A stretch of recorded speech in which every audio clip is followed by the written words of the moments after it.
always a big-time pleasure to get to talk to Mike Tirico, one of the biggest stars in the sports media world. Mike, thank you for the time. You wear a million hats for NBC. You are able to host and anchor and report on a dozen and more than that, probably, sports. Here in DC, though, I want to start with the Washington football team. Of course, you just had a pretty good draft. That's what we always talk about here, right? Right. With your role in Sunday Night Football, Uh-huh. I'm curious. The Washington team had a pretty good year in 2020. Real signs of development and reasons for optimism.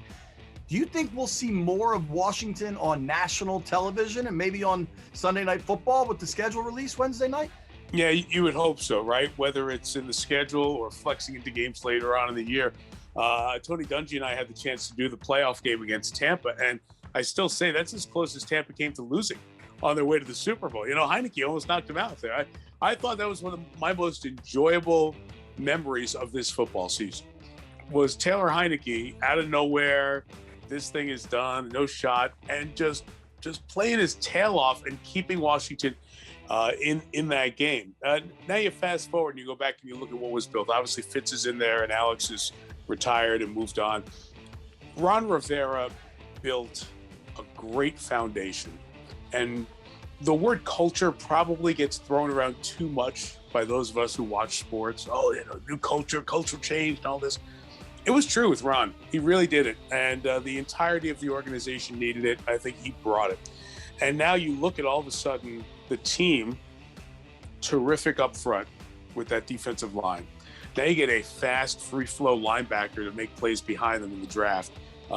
You're comfortable on multiple layers of the defense. And then the other glaring need on the other side of the ball, there are other needs there as well, but you need to figure out what's going to happen to that left tackle position, which for a decade, you're just say, okay, we're good there. Don't worry about it with Washington, right? Well, maybe you find that guy in the second pick. So overall, I love the way the organization is building. They're not looking for big splashes. They're looking for the steady, consistent thing to do. Right now, it's a team that with those four guys up front, some tacklers behind them, and a smart offensive game, they can put people on their heels and heating up the quarterback with a lead. So I love the way they've built it. I love what Ron has done. We've seen him do it in multiple places. And I think the team is in a good position to get back on national TV a little bit more often. And hopefully we'll see that when the schedule comes out this week. Yeah, that'll be a lot of fun to see. It's interesting because the NFC East hasn't had a repeat winner in a very long time. Yeah. I think for the first time in a while, at least, you can look at Washington and say they have as good a chance as maybe the Cowboys and the Giants. I think it's a legitimate competition going in. It is. I think it's hard to really get a read because what have we not seen from any of these teams? Consistency, all right? Dak now has the deal. Hopefully he's come back from the ankle injury. Will Zeke be the Zeke we saw a few years ago? He has not been that kind of player since. Dallas obviously needed a defensive overhaul. They invested their first, 6 picks over there. The Giants, if you guys take a peek at the Giants for a second, they look like a nice fantasy team on offense. They got a lot of pieces, don't they?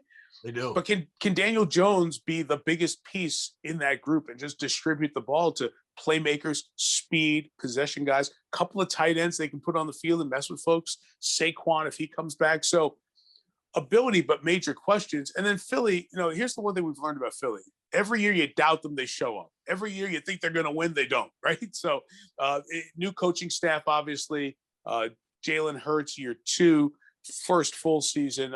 More uncertainty, I think, is what you were getting at than the other teams. So if you're just talking about stability and known entities and qualities coming back, even though the quarterback has changed, Washington fits that conversation maybe more than the other teams in the NFC East. So I'll let you sell that to me a little bit. I may not fully buy it, but I'll at least put it in the cart and take it to the register.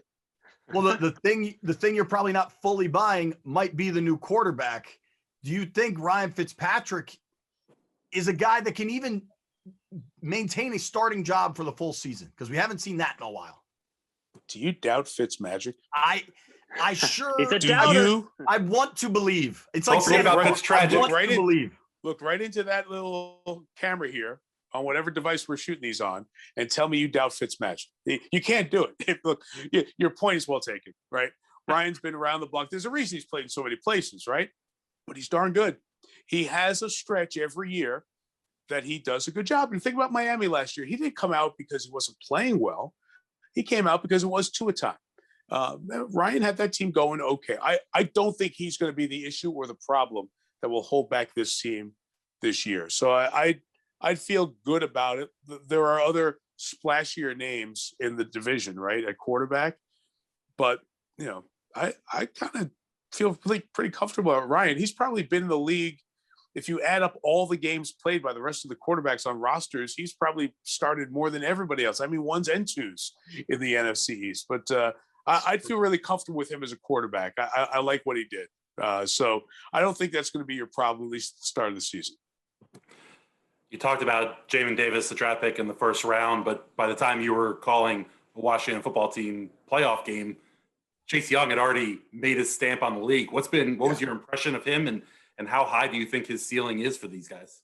It didn't have his best game in that playoff game, but he certainly has made an impression on the league with his game-changing ability and his ability to be a leader at a young age. That's what really stuck out to me as we talked to Ron Rivera about him, but then also got a chance to speak with Chase in the lead up to that playoff game against Tampa. But leaders are hard to define, hard to come by. Sometimes guys don't embrace it. High picks in the draft, you usually judge by one thing and one thing only. That's their performance in those big money stats. Well, you get a lead and your sack numbers go up, your pressures, your hits on the quarterback, your ability to make those game-changing, momentum-building plays. And I think we saw more of that last year, which means what? He's going to get more attention. He's going to start seeing the double teams. And you've got other guys who can get, not just from the exterior, or the edges, I should say, but the interior, who can put pressure on the quarterback. And to me, that's why this defensive front might be as good as there is in football, because multiple places, multiple pressures without having to dial up blitzes, which allows you to keep 7 to cover. And in today's NFL, that is so important and so valuable. So the presence of one dude who can change a game like Chase Young makes everybody better. And the guys on that line also make him better. So I like the mix that's there. And I think Washington, health willing, has a defensive leader for quite some time. With how well connected you are in the league and how many coaches you've talked to and gotten to know, when you think of Ron Rivera, what do you think of as his best trait and why he's, slowly, and it's only been 1 year, but looks like he's turning this franchise in the right direction. When you think of Ron Rivera, what is his, calling card in your mind? Yeah, professionalism, steadiness. I can hire a coach for a variety of reasons in my mind. If I was an owner, I could hire a guy because he's a great XO guy. He's charismatic. He's got all this. In my time around football, college or pro, the guy who I want to see leading the team, obviously there's a certain base level of requirements you want to see in their football acumen, their ability to do the job. I want somebody who can get up and be a leader of men. And I feel Ron Rivera has provided that all the way back to his defensive coordinator days with the Chargers, back to his playing days with the Bears. Ron Rivera was the type of guy who led the people around him effectively, without bravado, but with confidence. You listen to Ron Rivera speak, you listen to him talk. You don't think of him as Riverboat Ron, that guy who built up that reputation by going for it on 4th down in Carolina and those types of things. But that's who he is as a football coach, but as a person, as a leader. And then with what he and his wife and his daughter all went through last year, as together they helped Ron battle cancer. And what that meant to the team to watch their coach go through that, have to sacrifice a little bit, yet be there for them and have the rest of the coaching staff there for him as well. I think it built a unique bond that will stick with this group over time. So when he was named coach, we were at the Super Bowl a couple of weeks after that, and I saw him, and he was so excited about the opportunity to get to Washington because he knows what the franchise meant to the district, to the DMV back in the 80s and 90s when he was playing in Chicago, and there was a great franchise there. So I think to bring this Washington franchise back to respectability on and off the field would be very important for him. And I think we saw the first seeds of that. I think it's going to grow over the next couple of years. Certainly. Mike, I want to turn to kind of the biggest news maybe of the sports weekend. And it was kind of spirit. Bob Baffert's horse I don't know the exact language here, but testing positive for steroids or certainly having something in its system that it wasn't supposed to have. We got the Preakness coming up. There's nothing but questions about Baffert, about this horse, and you'll be in Baltimore. Everything's coming to the Preakness. What do you make of this huge controversy now covering the Triple Crown? Yeah, there are a lot of layers to this one, and it's hard to very simply answer. Betamethasone is what the horse had tested positive. The horse had the 21 picograms in a milliliter of blood. So we've done a lot of science work here. We're trying to follow the science. It's leading us to places that we don't understand very well. But let's just say this. The substance that is a legal substance, but cannot be used within 14 days of competition, is an anti-inflammatory. It's a pain relief medicine. So it's not a performance enhancing drug like a steroid. And it's called a corticosteroid. But that term, I think for a lot of us, after going through the whole baseball deal in the 90s, we think of steroids right away, we think of performance enhancing drugs. This more masks pain and takes away inflammation. Now, the concern with that is in horse racing, without getting too deep down this tunnel, simply put, if a horse is masking pain, then the horse may run faster than it should be running. Could that put the horse at risk, therefore put the jockey at risk, put others? That's why there are these rules in place. Bob Baffert's won more Triple Crown races than anyone. He has also been involved in multiple issues regarding horses that slightly test over the limit for drugs that are not totally banned, but their use is controlled. So it becomes a very slippery slope. Look, there has been too many times around Baffert that the concerns have come up, and it's happening in the biggest race of them all, the Kentucky Derby. That's why there's so much attention to it. They do have a second sample that they need to test. So Baffert is still innocent until they have proven that both of those samples do test positive for what is present. And then from there, if that's the case, the horse would be disqualified and the second place finisher would be the winner of the Kentucky Derby. Now, because there's a time frame, it's not like they can get this test done right away. And I'm really not clear as to why. I've heard the answers, but I don't understand them well enough to say that it makes sense. There's a possibility that we may not have that second sample back before the Preakness. If that's the case, what does Maryland do? Do they ban someone who hasn't been totally proven guilty yet? That there is suspicion? There's one test, but not both tests? It's a really difficult circumstance, and it's one more negative story around a sport that has had too many of them, at least for my taste, in the last few years. Well, regardless of what happens with Medina Spirit, I kind of like another Baffert horse concert tour to be the guy to come through regardless. But I'm going to take you to a little bit more of a fun direction of all this. If you're ranking the Kentucky Derby infield and pairing it with a mint julep versus Pimlico infield, pairing it with the Black Eyed Susan, and the Belmont outfield with, I guess, the Belmont Jewel or whatever drink they're calling it. Yeah. How do you rank those three? Great question. So I have to be honest. I have partaken in none of the locations. I have the beverages. I'm kind of got to lean towards the mint julep and the Derby. The Preakness party looks like the one you'd rather hang at. That looks like an amazing party. Perhaps it's more your age group than my age group at this point in my life. But that Preakness party is something. They've really made it a fun element to the day. At Belmont, there is no infield party. So it's like everything happens outside, but it's a massive place that can still get 100,000 folks. I'd say that the Preakness is kind of like Baltimore. It's neighborhoods, it's comfort, it's the people from the area, it's our hang, where the Derby has more of this glam to it that people come from all over. Even though there are plenty of folks from Louisville, the Derby is like that bucket list kind of thing. The Preakness, though, is sneaky good for the people who like to go, who love Baltimore in May. If you get lucky and the O's are in town, you get to see Camden Yards, you get to see an improved Orioles team, which the last 4 years has not been the case when we've gone to Baltimore. So although the Derby has 1 year more than the Preakness and a lot more of the plaudits for the big celebrity opportunity and the big fashion moment, Preakness is sneaky good. So do not sleep on a Preakness. And I'm a New Yorker, but I can't put the Belmont in the category with the other two in terms of a party and a hang and a good time. It has to be Derby, Preakness, pretty much in that order, but close, by a nose maybe. I have, as a Maryland grad, I have spent many a Saturday in that infield, and it is wild. I think whereas the Derby tries to stay kind of classy, Preakness often goes a different direction. Now, it's hard to describe portions of the Derby infield as classy, but I hear what you're saying. Right. And, I think we see the debauchery from a distance, and that's okay.